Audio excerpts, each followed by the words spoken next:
क्या भारत की राजनीति बदलकर अब दो ध्रुवों की लड़ाई में तब्दील हो गई है? क्या बीएसपी, एसपी, टीएमसी, आप जैसे क्षेत्रीय दल अब खत्म होने की कगार पर हैं? और सबसे बड़ा सवाल, क्या 2029 का चुनाव सिर्फ एक नाम के इर्द गिर्द घूमेगा?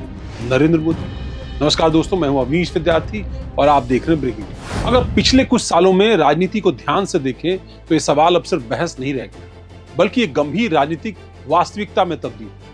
भारत जिसे कभी बहुदलीय लोकतंत्र में सबसे जीवंत प्रयोगशाला माना जाता था, अब धीरे धीरे टू पोल पॉलिटिक्स यानी दो ध्रुवों की राजनीति की तरफ बढ़ता हुआ नजर आता है। एक तरफ भारतीय जनता पार्टी है तो दूसरी तरफ कांग्रेस पार्टी, और बीच में है क्षेत्रीय दल। वे अब निर्णायक ताकत से ज्यादा सर्वाइवल मोड में दिखाई पड़े। एक समय था जब ममता बनर्जी, अखिलेश यादव, मायावती, अरविंद केजरीवाल और नवीन पटनायक जैसे नेता केंद्र की सत्ता के समीकरण तय कर रहे हैं।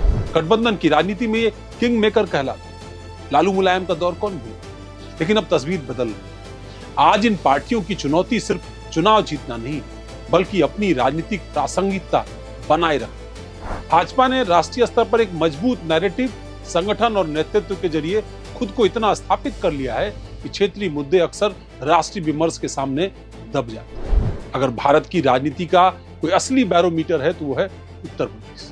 403 सीटों वाले इस सूबे में जीत का मतलब है एक राज्य की सत्ता से नहीं, बल्कि राष्ट्रीय राजनीति में बढ़त। 2027 में उत्तर प्रदेश के विधानसभा के चुनाव होने। फिलहाल यहाँ योगी आदित्यनाथ के नेतृत्व में बीजेपी की सरकार है, एनडीए की सरकार है। बीजेपी का संगठन, कैडर और चुनावी मशीनरी यहाँ बेहद मजबूत है। दूसरी तरफ कौन है? दूसरी तरफ है समाजवादी पार्टी के नेता अखिलेश, जिनके सामने यह चुनाव अग्नि परीक्षा से कम नहीं होगा। 2024 के लोकसभा चुनाव में उन्हें कुछ बड़ी राजनीतिक बढ़त, लेकिन विधानसभा चुनाव पूरी तरीके से अलग मतलब 2027 में समाजवादी पार्टी सत्ता में अगर नहीं आती तो राष्ट्रीय राजनीति में भी उसकी भूमिका सीमित होगी। वहीं बहुजन समाज पार्टी की स्थिति पहले से ही कमजोर हो चुकी है, जिससे मुकाबला मुख्यतः यूपी में बीजेपी बनाम सपा यानी इंडिया गठबंधन बनाम एनडीए दिखाई पड़ता है। इसका नेतृत्व बीजेपी की एनडीए की तरफ से कर रही है और समाजवादी पार्टी इंडिया गठबंधन की तरफ से। 2027 सिर्फ एक उत्तर प्रदेश का चुनाव नहीं है, कई अलग अहम राज्यों में भी चुनाव जो देश की राजनीतिक दिशा तय कर सकते। अब पहला 117 विधानसभा सीटों वाला पंजाब है। फिलहाल वहां आम आदमी पार्टी की सरकार है, जिसका नेतृत्व भगवंत मान कर रहे हैं। वहां मुख्य विपक्षी दल कांग्रेस पार्टी है, जो एक बार फिर सत्ता में आने की कोशिश कर रही है, जबकि बीजेपी वहां अपनी जमीन मजबूत कर रही है। यहाँ मुकाबला त्रिकोणीय हो सकता है। दूसरी तरफ है 70 विधानसभाओं वाली उत्तराखंड। यहाँ बीजेपी की सरकार है, कांग्रेस मुख्य विपक्षी दल। हर चुनाव में सत्ता बदलने का ट्रेंड रहा, लेकिन 2022 में ये नहीं, इसलिए 2027 दिलचस्प है। तीसरा राज्य कौन सा? 40 सीटों वाला गोवा। छोटे राज्य होने के बावजूद गोवा में बीजेपी, कांग्रेस और क्षेत्रीय दलों के बीच कड़ा मुकाबला होता है। यहाँ भी बीजेपी सत्ता में।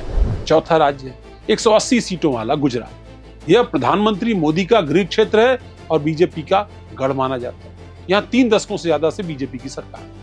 कांग्रेस और आम पार्टी यहाँ चुनौती देने की कोशिश कर रही है, लेकिन फिलहाल बीजेपी काफी मजबूत पकड़ गुजरात पर बनाया।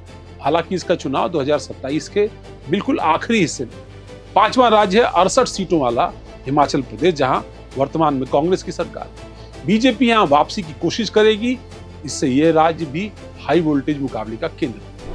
इन राज्यों को अगर देखें तो एक बात समझ में आती है कि हर जगह मुख्य मुकाबला बीजेपी बनाम कांग्रेस होता जा रहा है। क्षेत्रीय दल मौजूद हैं, लेकिन निर्णायक नहीं है।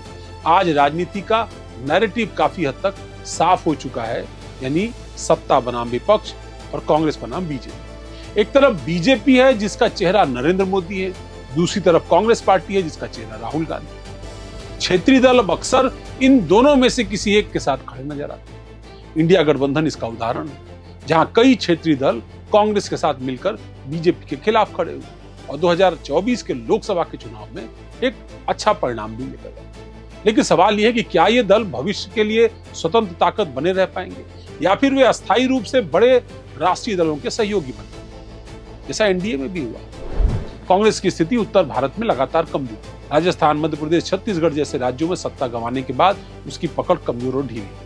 उत्तर प्रदेश और बिहार जैसे बड़े राज्यों में कांग्रेस पहले से ही हासिल है। इसकी सबसे बड़ी वजह है उसका कमजोर सरकार, मजबूत क्षेत्रीय नेतृत्व की कमी। हालांकि राहुल गांधी की भारत जोड़ो यात्रा और अन्य अभियानों ने पार्टी को थोड़ी ऊर्जा जरूर दी और उसका नतीजा फिर मैं कह रहा हूं लोकसभा चुनाव में उनको राजस्थान और कुछ राज्यों में मिला। भारतीय राजनीति में अगर कोई सबसे बड़ा फैक्टर है तो वो है मोदी। नरेंद्र मोदी की लोकप्रियता, उनकी योजनाएं और उनका सीधा जनसंपर्क बीजेपी की सबसे बड़ी बात है। गरीब कल्याण योजनाएं, इंफ्रास्ट्रक्चर डेवलपमेंट और राष्ट्रीय सुरक्षा जैसे मुद्दों पर बीजेपी ने हमेशा मजबूत पकड़ ली। यही वजह है कि चुनाव सिर्फ स्थानीय मुद्दों पर नहीं होते बल्कि राष्ट्रीय नेतृत्व के नाम पर भी लड़ा जाता और इसलिए बीजेपी अपने समूचे नेतृत्व के साथ चुनाव अभियान में आई। और अगर मोदी चेहरा है तो बीजेपी की चुनावी मशीनरी के दिमाग माने जाते हैं अमित शाह, चाणक्य बिंदु। बूथ मैनेजमेंट, माइक्रो टारगेटिंग और डेटा आधारित चुनावी रणनीति ने बीजेपी को हर चुनाव में बढ़त दी। हर राज्य के लिए अलग रणनीति बनाना और उसे जमीन पर लागू करना, ये बीजेपी की राजनीतिक खासियत बन चुकी है। और यही वजह है कि विपक्ष के लिए भाजपा को हराना लगभग नामुमकिन होता जा रहा है। अब नजरें 2029 के लोकसभा चुनाव। यह सिर्फ एक चुनाव नहीं हो बल्कि यह तय करेगा कि भारत की राजनीति दरअसल किस दिशा में है। क्या भारत पूरी तरह से दो ध्रुवों वाली राजनीति में तब्दील हो जाए या फिर क्षेत्रीय दल फिर से अपनी ताकत दिखाए? क्या कोई नया नेता उभरेगा जो राष्ट्रीय स्तर पर चुनौती दे सके? इन सवालों के जवाब आने वाले कुछ सालों में, खासतौर पर 2027 के विधानसभा चुनाव के बाद जो यूपी, उत्तराखंड और पंजाब में दिखाई दी। फिलहाल भारत की राजनीति एक बड़े बदलाव के दौर से, जहां कभी क्षेत्रीय दल सत्ता का समीकरण तय करते थे, वे खुद अपनी जगह बचाए रखने के लिए अपने अस्तित्व की लड़ाई लड़ते हुए दिखाई पड़े। भाजपा का मजबूत संगठन और मोदी का नेतृत्व एक ध्रुव बन चुका है। दूसरी तरफ कांग्रेस खुद को मुख्य विपक्ष के रूप में स्थापित करने की कोशिश कर रही है। अब देखना यह है कि आने वाले वर्षों में लड़ाई और तेज होती है या फिर कोई तीसरा विकल्प होता है। एक बात तो तय है, 2029 का चुनाव सिर्फ सरकार नहीं छोड़ेगा बल्कि भारत की राजनीति का दरअसल भविष्य तय करेगा अगली 10 साल। आपका क्या कुछ कहना है इस पूरे मुद्दे पर? कमेंट बॉक्स में हमें जरूर बताइए। हमारा वीडियो अगर आपको पसंद आया हो तो लाइक और सब्सक्राइब करना मत भूलिएगा। बेल आइकॉन दबाइएगा ताकि हमारा वीडियो शीघ्र आप तक पहुंचे। नमस्कार।